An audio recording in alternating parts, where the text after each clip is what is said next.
కేంద్ర దర్యాప్తు సంస్థ సిబిఐ మీద ప్రజలకు ఉన్నటువంటి నమ్మకం విశ్వాసం సన్నగిల్లుతుంది అంటూ మద్రాస్ హైకోర్టు ఇప్పుడు ఈ విషయాన్ని వెల్లడించినటువంటి నేపథ్యంలో అసలు ఏ సందర్భంలో మద్రాస్ హైకోర్టు ఇటువంటి వ్యాఖ్యలు చేయాల్సి వచ్చింది అనేది మనం పూర్తి స్థాయిలో విశ్లేషణ చేసుకుందాం. ప్రస్తుతం మనతో పాటున్నారు ప్రముఖ రాజకీయ విశ్లేషకులు, ప్రముఖ సీనియర్ జర్నలిస్ట్ సిఎస్ రావు గారు. సార్తో మాట్లాడదాం. సార్ నమస్తే. సార్ నమస్తే.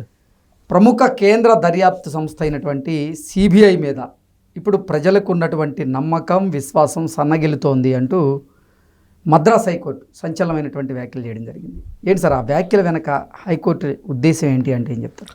భారత రాజ్యాంగం భారత ప్రజలకి కల్పించినటువంటి హక్కులు కానీ చట్టాలు కానీ ఇవి కొంతమందికే చుట్టాలు అవుతున్నాయి అనేది చాలా కాలంగా వినిపిస్తుంది.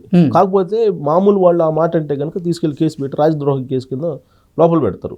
అందుకని ఎవరికి వాళ్ళు ఏం తీర్పు చెప్పినా లేదంటే ఎలాంటి నిర్ణయం తీసుకున్నా ఆమోదయోగ్యంగా మౌనంగా ఉండిపోతారు.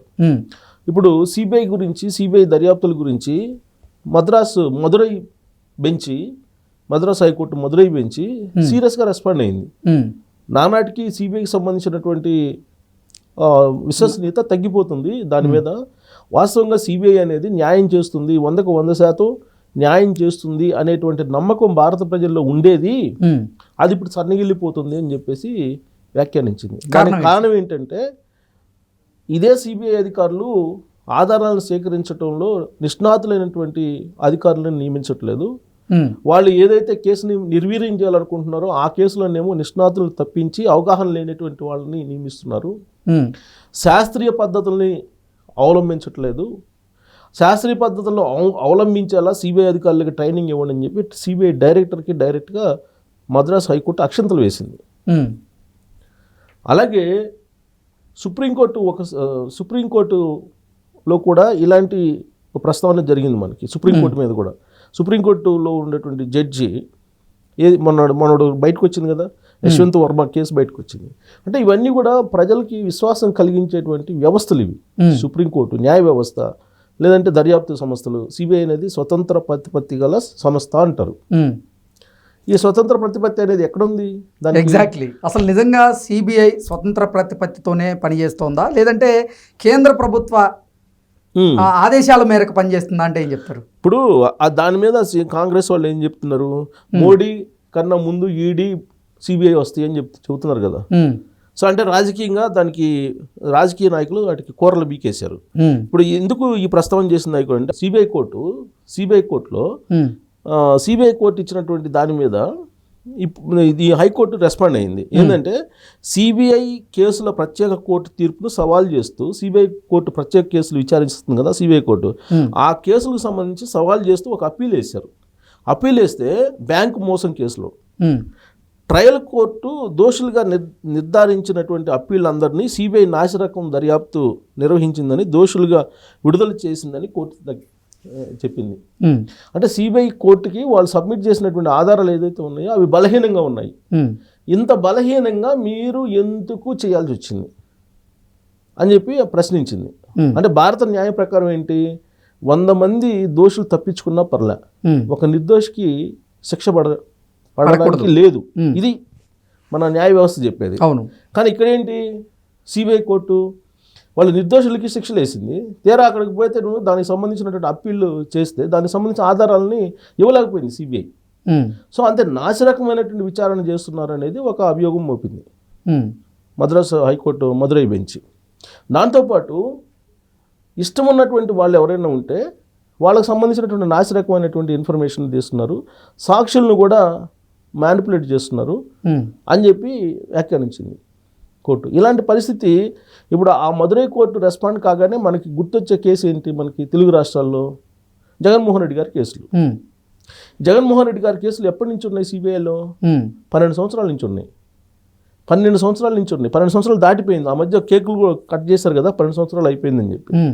ఒక అభియోగాలతో ఉన్నటువంటి వ్యక్తి 12 సంవత్సరాల నుంచి ఈ కేసుల్లో ఉంటే బెయిల్ మీద ఉన్నారు కదా, 10 సంవత్సరాలకు పైగా. బెయిల్ మీద ఇన్ని సంవత్సరాలు ఎలా ఉంటారు? పోనీ బెయిల్ మీద ఉన్నారు. వ్యక్తిగత హాజరు ప్రతి శుక్రవారం కావాలి అని చెప్పేసి ఉంది కదా, సిబిఐ కోర్టు చెప్తుంది కదా. సిబిఐ కోర్టు ఈయన ముఖ్యమంత్రి కాగానే మినహాయింపించింది. మరి ముఖ్యమంత్రి పదవి పోయింది కదా, పోయిన తర్వాత సిబిఐ ఏం చేయాలి? పిటిషన్ వేయాలిగా. ఆయన ముఖ్యమంత్రి పదవిలో లేరు ఇప్పుడు, కాబట్టి వ్యక్తిగతమైనటువంటి హాజరు కావాలి, ఆయన మినహాయింపుని రద్దు చేయండి అని చెప్పి పిటిషన్ అయితే వేయాలిగా సిబిఐ దర్యాప్తు సంస్థ. ఇప్పటి వరకు సిబిఐ కోర్టులో వాళ్ళు పిటిషన్ వేయాలి. మరి దీన్ని బట్టి సిబిఐ ఎలా పనిచేస్తుంది అనేది అర్థమవుతుందిగా. ఇప్పుడు సిబిఐ కానీ ఈడీ కేసులు కానీ అనేక ఉన్నాయి, దాదాపు 22 కేసులు ఉన్నాయి జగన్మోహన్ రెడ్డి గారి మీద. మరి వాటి ట్రయల్కి సంబంధించి ఏం జరుగుతుంది అనేది రకరకాలుగా అనేక సందర్భాలు మనం విన్నాం. అనేక మంది జడ్జిలు మారిపోయారు, సిబిఐ అధికారులు మారిపోయారు, సిబిఐ అధికారుల మీద కేసులు పెట్టారు కొన్ని సందర్భాల్లో. సో కాబట్టి ఈ డిశ్చార్జ్ పిటిషన్స్ను కూడా సవాల్ చేయట్లేదు సిబిఐ వాళ్ళు.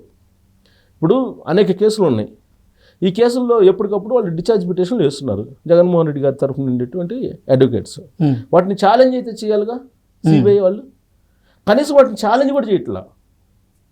ఇప్పుడు ఆయన ముఖ్యమంత్రి పదవి పోయి 10 నెలల పైన అయింది, మరి కనీసం 10 నెలల తర్వాత అయినా సరే శుక్రవారం కోర్టుకు హాజరు కావాలి కదా, ఈయన మీరు హాజరుపరచండి, ఈ విచారణ ట్రయల్ సుప్రీంకోర్టు కూడా చెప్పింది కదా, ప్రజాప్రతినిధుల మీద ఉన్నటువంటి కేసుల్ని స్పీడప్ చేసి విచారణ చేయండి అని చెప్పి, దాన్ని బేస్ చేసుకుని అయినా వీళ్ళైతే ఒక పిటిషన్ వేయాలిగా సిబిఐ వాళ్ళు. సిబిఐ వాళ్ళు పిటిషన్ వేయకుండా కోర్టు దానికై అది రివ్యూ చేయదు, ఒక పిటిషన్ వేయాలి. పిటిషన్ వేస్తేనే రివ్యూ చేస్తుంది సిబిఐ కోర్టు, ఏ కోర్టు అయినా, సిబిఐ కోర్టు కానీ ఏదైనా. మరి పిటిషన్ వేయలేదని అంటే సిబిఐ దర్యాప్తును అనుమానించాలా అవసరం లేదా? సిబిఐ పనితీరును అనుమానించాలా అవసరం లేదా? సిబిఐని తప్పుపడాల్సిన అవసరం ఉందా లేదా? అదే చేసింది మద్రాస్ హైకోర్టు. మద్రాస్ హైకోర్టు మొత్తం పరిశీలించిన తర్వాత మీ మీద విశ్వాసం పోతుంది అని చెప్పి ఒక దర్యాప్తు సంస్థని, స్వయం ప్రతిపత్తి గల దర్యాప్తు సంస్థని ఆ విధంగా వ్యాఖ్యానించిందంటే దాని పనితీరు ఏ విధంగా ఉందనేది తేటతెల్లంగా అయింది కదా. ప్రత్యర్థులు చెప్తుంది, ప్రత్యర్థి పార్టీలు చెప్తుంది కూడా అదే కదా. చాలా కాలంగా ఇష్టమైనటువంటి వాళ్ళనేమో వదిలిపెడుతున్నారు, ఇష్టం లేనటువంటి వాళ్ళనేమో సిబిఐ కేసులతో ఇరికిస్తున్నారు.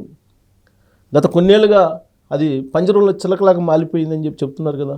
ఈ పంజరంలో చిలకలాగా మారిపోయినటువంటి దర్యాప్తు సంస్థను ఉపయోగించుకొని అనేక మందిని ఇబ్బంది పెడుతున్నారు పొలిటికల్గా అని చెప్పి ఆరోపిస్తున్నారు కదా. ఆ ఆరోపణలకి ఇప్పుడు బలం చేకూరేలా, ఆమోదముద్ర వేసేలా మద్రాస్ హైకోర్టు ఇలాంటి అభిప్రాయం వ్యక్తం చేసిందని చెప్పేసి అనుకోవటంలో తప్పు లేదుగా. ఇప్పుడు మన తెలుగు రాష్ట్రాల్లో ఇంకో కేసు సిబిఐ దగ్గర ఉంది, ఏంటది? వివేకానంద రెడ్డి గారి మర్డర్ కేసు. వివేకానంద రెడ్డి గారి మర్డర్ కేసుని దోషులు ఎవరో చెప్పండి అని చెప్పేసి ఆమె సునీతారెడ్డి గారు సుప్రీంకోర్టు దాకా వెళ్ళారు, న్యాయ పోరాటం చేస్తూనే ఉన్నారు. 2019 ఎన్నికలకు ముందు జరిగింది ఆ మర్డరు. ఆ మర్డర్కి సంబంధించి సిబిఐ వాళ్ళు ఇంతవరకు దాన్ని తేల్చలేకపోతున్నారు.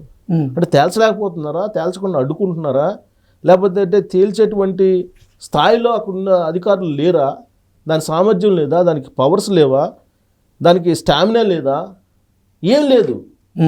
ఇన్ని సంవత్సరాలు ఎందుకున్నాయి కేసులు? తెలుగు రాష్ట్రాలను తీసుకుంటే దేశం మొత్తం మీద అనేక కేసులు ఉన్నాయి సిబిఐ కేసులు. తెలుగు రాష్ట్రాల్లో పాపులర్ కేసులు ఇవే కదా, జగన్మోహన్ రెడ్డి గారిను వివేకానంద రెడ్డి గారు మర్డర్ కేసే కదా. అవును, జగన్మోహన్ రెడ్డి గారు ఆస్తుల కేసు, ఈయనేమో మర్డర్ కేసు వివేకానంద రెడ్డి గారు, ఈ రెండే కదా. మరి ఈ రెండు మన కళ్ళెదురు కనిపిస్తున్నాయి కదా సిబిఐ ఏ విధంగా వ్యవహరిస్తుంది అనేది. మరి దేశంలో అనేక కేసులు కూడా ఇలానే ఉండవచ్చు. దాంట్లో ఒకటి బ్యాంకుకు సంబంధించినటువంటి కేసు మదురై బెంచ్కి వచ్చింది, మద్రాస్ హైకోర్టు మదురై బెంచ్కి. అది మొత్తం పరిశీలించిన తర్వాత అక్షంతలు వేసింది సిబిఐ డైరెక్ట్గా.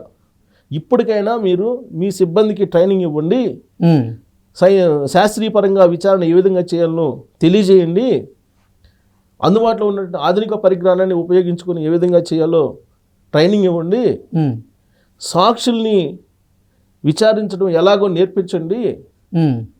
ఇవన్నీ చివాట్లు పెట్టింది ఈ తరహాలో. మరి చివాట్లు పెట్టడం అంటే ఎవరు అభ్యంతరం పెట్టరేమో నాకు తెలిసి. ఖచ్చితంగా సిబిఐని అక్షంతలు పెడితే అందరూ సంతోషిస్తారు, చాలామంది సంతోషించే వాళ్ళు ఉన్నారు. ఎందుకంటే సిబిఐ పనితీరు అంత దారుణంగా ఉంది కాబట్టి. ఒక అత్యున్నతమైనటువంటి దర్యాప్తు సంస్థ 100కు 100% దాని మీద భారత పౌరుడు ప్రతి ఒక్కళ్ళు కూడా దాన్ని విశ్వసిస్తూ ఉంటారు. అలాంటి సంస్థ ఈ విధంగా నాసిరకంగా వ్యవహరిస్తుందని అంటే ఎవరికైనా మరి కోపం రాదా, ఎవరికైనా బాధ రాదా, ఎవరికైనా అసహనం రాదా? అందుకే అసహనం నుంచే మద్రాస్ హైకోర్టు అక్షంతలు పెట్టిందని చెప్పి అనుకోవాలి. Okay sir, thank you so much. Thank you.